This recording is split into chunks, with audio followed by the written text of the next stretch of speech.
Hi everyone, this is Monica Khurana. Welcome to Monica Khurana's Academy.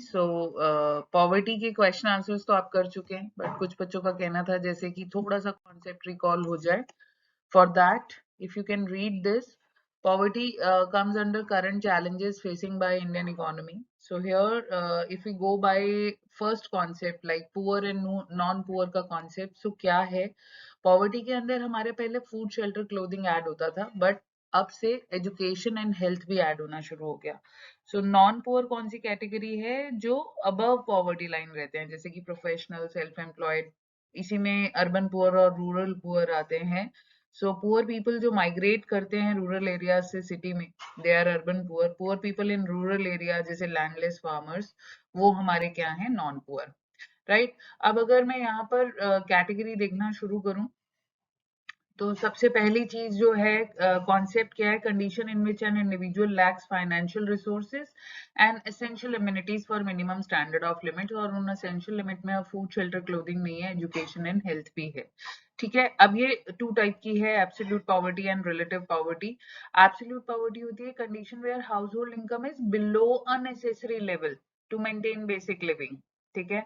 और कहीं ना कहीं जो आप एग्जैक्टली कह सकते हैं कि ये मिनिमम अपनी इम्यूनिटीज को भी पूरा नहीं कर पा रहा, तो एब्सोल्यूट पुअर है वो. बट वहीं relative poverty in condition to someone. For example, आप किसी मल्टी बिलियनर से अपने आप को कंपेयर करो, मल्टी ट्रिलियनर से अपने आप को कंपेयर करो, तो आप रिलेटिवली पुअर हो.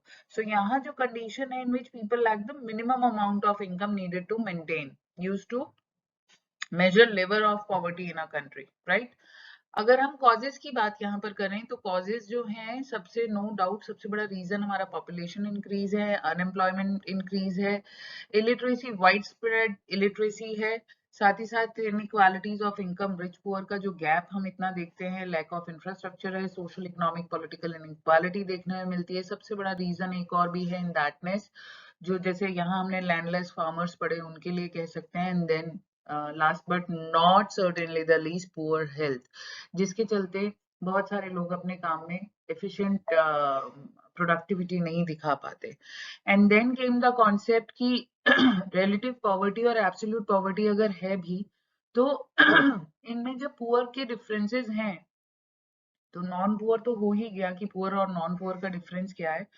वहीं दो तरह के पुअर और हैं. एक है क्रॉनिक पुअर, एक है ट्रांजिएंट पुअर. सो क्रॉनिक है जो हमेशा से, जिनमें पॉवर्टी हमें बहुत डीप स्प्रेड मिलती है और डीप रूटेड है. तो वो दो टाइप के हैं, एब्सोल्यूट या फिर आप कहेंगे कि always poor and usually poor. People who do not have money to fulfil basic needs always remain below poverty line. और यूजुअली पुअर जो होते हैं, जो अपनी बेसिक नीड को फुलफिल नहीं कर पा रहे हैं, जैसे कि casual workers and landless workers होते हैं. ठीक है.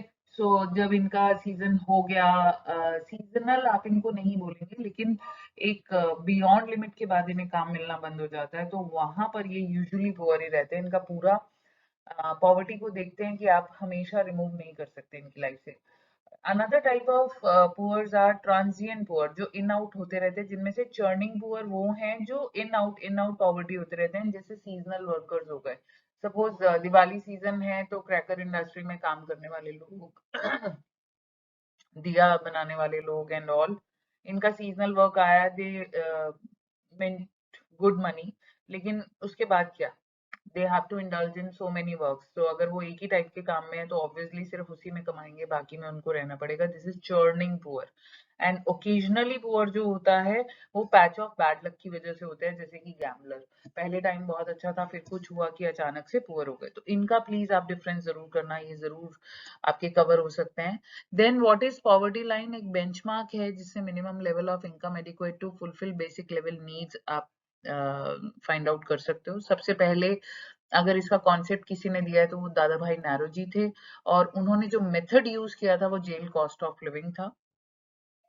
VKRV Rao first discuss the concept on scientific methods in post independence. ठीक है.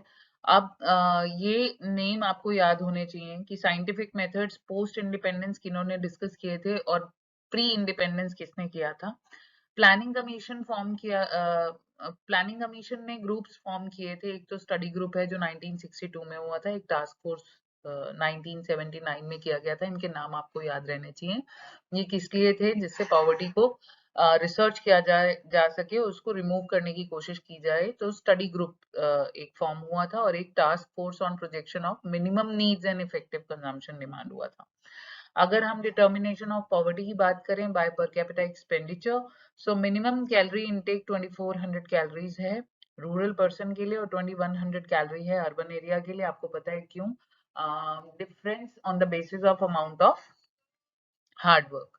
Clear? Defined at consumption worth rupees 816 per person a month in rural area and 1000 in urban area. तो ये एक ऐसा लास्ट मिनट कैप्सूल शॉट है आप लोगों के लिए जिससे ये कॉन्सेप्ट सारे रिकॉल कर सको। अब इन सब से मीटअप करने के लिए कितने प्रोग्राम्स बने हैं बेटा? 3 टाइप्स के प्रोग्राम होते हैं। एक होता है growth oriented approach. Growth oriented approach में पॉलिसीज इस तरह की बनाई जाती हैं जिससे जीडीपी ग्रोथ कर सके, जिसका ट्रिकल डाउन इफेक्ट देखा जा सके सारी इकोनॉमी के ऊपर। So it is based on the expectation that the effects of economic growth would spread to all of society income and employment could be raised through creation of additional assets. ठीक है? And then direct poverty alleviation programme हो सकते हैं जो कि directly poverty को target करते हैं। लेजिस्लेचर मेथड्स भी हैं जिसमें लॉ एंड फिजिकल पॉलिसीज को यूज करके टैक्सेस और सब्सिडीज की पॉलिसीज से भी हम रिच पुअर के गैप को कम कर सकते हैं। पैप्स होते हैं पॉवर्टी एलिविएशन प्रोग्राम्स जिसमें 5 ईयर प्लान स्पेसिफिकली बनाए गए इस पॉवर्टी एलिविएशन पे फोकस करने के लिए और 3 डायमेंशनल अप्रोच जो थी उन लोगों ने फॉलो की है गवर्नमेंट ने। तो उनमें से सबसे पहली जो है that is growth oriented approach, then specific poverty alleviation programme और वो है हमारे सबसे पहला जैसे कि थर्ड 5 ईयर प्लान में आपको याद रखना है कि पॉवर्टी एलिविएशन प्रोग्राम प्लान किए गए थे। उसके बाद सेल्फ एम्प्लॉयमेंट और वेज एम्प्लॉयमेंट प्रोग्राम्स में एक्सपैंड किया गया था।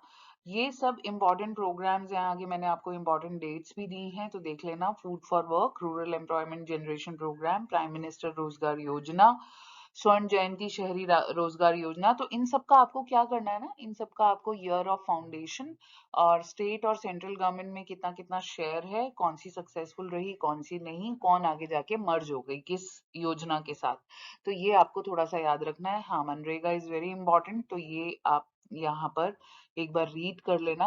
मिनिमम बेसिक एमिनिटीज प्रोग्राम जो है इसमें प्रोविजन ऑफ फूड ग्रेन्स रखा जाता है सब्सिडाइज रेट पे।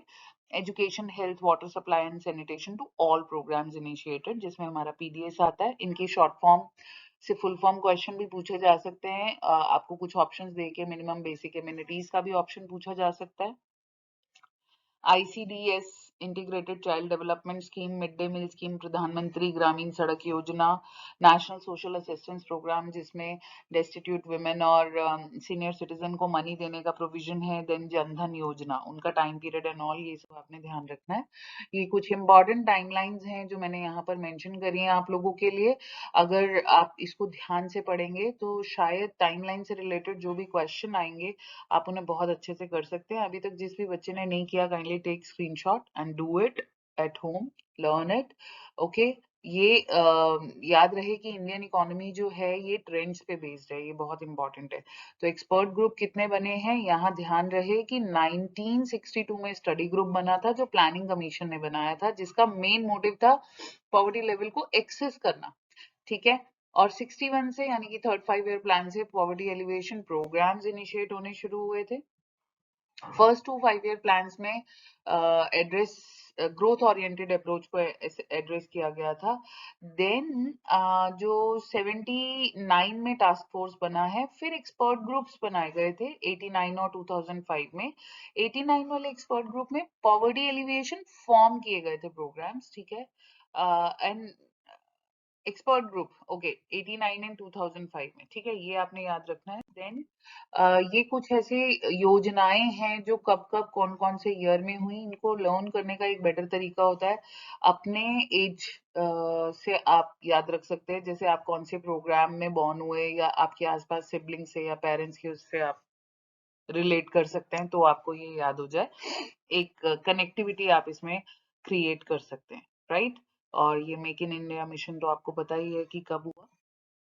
देन संसद आदर्श ग्राम योजना, और ये आपका जो अडॉप्ट करने वाला था गांव को, है ना, और उन सब के बेसिस पर तो ये startup India programme, skill India programme, Atmanirbhar Bharat अभियान, इन सब चीजों की यहाँ पर आपके पास अवेलेबिलिटी है।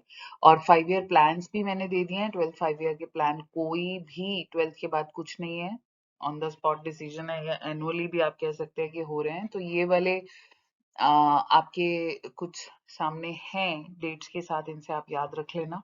अगेन लर्न करने का वही तरीका है, आप कौन से ईयर में बॉर्न हुए हैं। सपोज आप 2000 बॉर्न स्टूडेंट्स हैं तो आप 9th 5 ईयर प्लान में बॉर्न हुए हैं, उससे कनेक्ट कर सकते हैं कि आप कितने साल के थे तब उस 5 ईयर प्लान में, एंड सो ऑन। ठीक है, तो अपनी 10th मान लीजिए आपने कौन से 5 ईयर प्लान में की, इस तरह से आप थोड़ा सा कनेक्ट कर सकते हैं और आपको याद हो सकती हैं चीजें। नहीं तो बहुत सिंपल है पैटर्न, जैसे मैंने पहले भी समझाया था ऐड करने का 2122, उससे भी आप कर सकते हैं। And now finally, thank you. So